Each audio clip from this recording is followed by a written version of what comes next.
sound to clear blockages in the body's energy fields. Right? And you can feel when she's playing these, it makes you can kind of feel the vibration through your body, right? And we're playing different ones that are going to go together and get this resonance going here and here and here, so it just gets us going everywhere, right?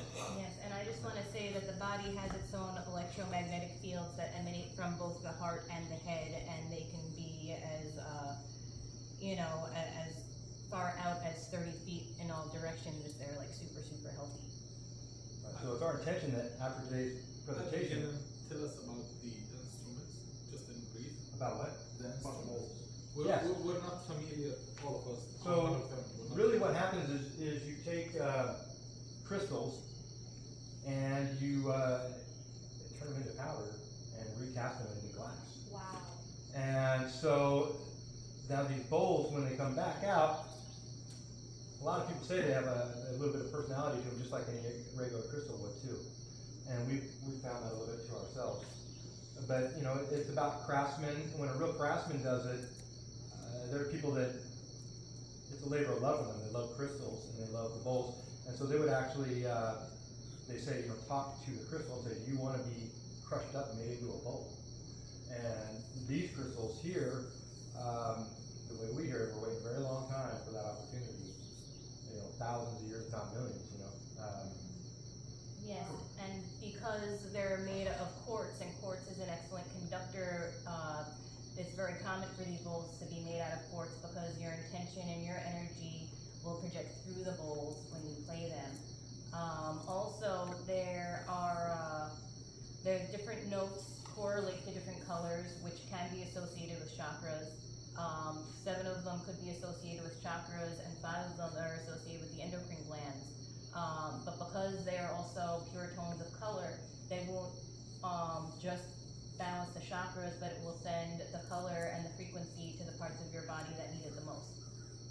And we're going to be talking about the correlation between color, light, sound.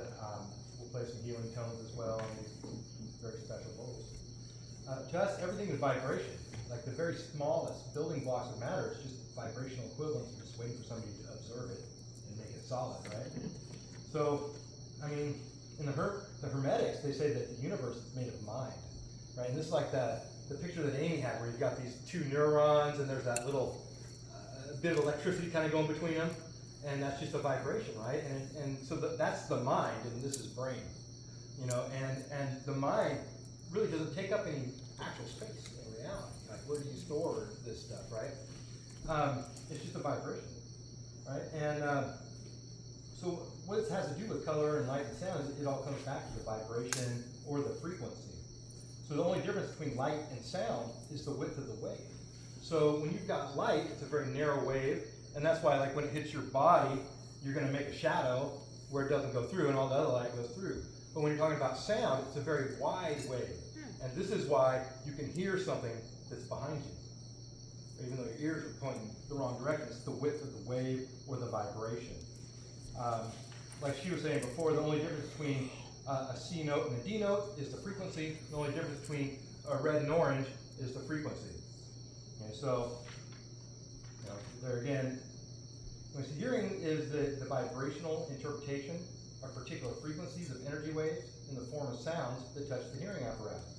Seeing is a vibrational interpretation of energy waves in the form of light that's impinging on the visual apparatus of the body, the rods, cones, retina, optical nerve, and things of this nature.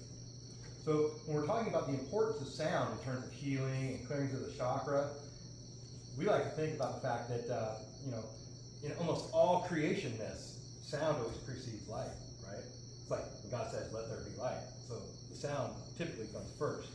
And we think that's important when it comes to healing. I don't know if there's something you're going to say there. So anyways, ancient wisdoms, traditions, spiritual teachers, they've all been applying the knowledge that the human body is programmable by language, words, and thought. The various mantras, chanting rituals that are present, affirmations, right? In every religion and spiritual tradition on the planet, it bears testimony to this. So the significance is scientifically proven and explained. It's also been discovered that human DNA stores data like a computer's memory system. So in addition to this human genetic code, it uses grammar rules and syntax in the way that closely mirrors human language. When we're talking about the multidimensional DNA, we have the two strands that are somewhat tangible, but then there are many other strands that are not. And the only way to really fully activate them is through attitude, because the DNA is more intelligent than we are. It's impossible to activate somebody that's not ready for it, because the DNA would say, not gonna do it. So, what these types of things do, they heal you in a way that adjusts your attitude so that you can do that. It's the same deal with the affirmations. Affirmations adjust your attitude and your mindset in order to make those shifts. Another thing that's been discovered about the structure of DNA is that alkaline pairs. It's followed a regular grammar, has a set of rules. It's revealing that all human languages are simply verbalizations of the human DNA. This means that the living human DNA can be changed and rearranged with spoken words, phrases, and tones. The key to changing DNA with words and phrases is using the right frequency. So in one experiment, scientists were recently able to turn a frog embryo into a salamander embryo using sound. They didn't use a scalpel, no incisions were made, just sound. That's Dr. Peter Garya over. The Russians, right? Yeah, the Russians. Yeah. And so anyways, promising new ground is being broken constantly in using sound in dealing with autism, dementia. Scientists are starting to think that it's going to be possible very soon to completely reverse autism with little more than a 30-minute recording of the right frequency. We also have the Schumann resonance. I don't know if everybody knows that, like kind of the vibration of the sound of the earth, right? And they can always talk about certain ailments that people that fly a lot or pilots tend to get more than regular people. There's a lot of reasons it could be, but one reason is because you're outside of the Schumann resonance, right? You're not connected to the planet anymore. I think that affects your health. It's a very important vibration or resonance, right? Yes, exactly. And I'm sure y'all have heard people that are outside more tend to have less inflammation in their bodies, and people that tend to stay inside more kind of get sick a little bit more. It's because that connection with the earth is so important for our health well-being. One thing we read on the way here is there's people experimenting right now with using vocals and song and other sounds to explode cancer cells. See how that comes along. And so when we're looking at the various energy centers of the body, you've got like root chakra, is what they call them, right? And it goes up to the crown up here. And the only difference between one to the next is just the vibration of it, the frequency of it, alright? So we just need to identify the color or the note that it relates to, and then we can use sound for healing. So if the energy center is overactive, then we're going to use the opposite end of the color wheel to dampen it. And if it's underactive, we're going to use more of that color. So let's say we're talking about the root chakra, and we feel that it is overactive. And so we're just going to go to something that's the opposite of it to tone it down and bring us some heart energy, right? And if the same token, if it was underactive, then it needs more red, it needs more of itself, right? And so we use those colors and tones kind of interchangeably. To us, we think of the red and C is really the same thing, right?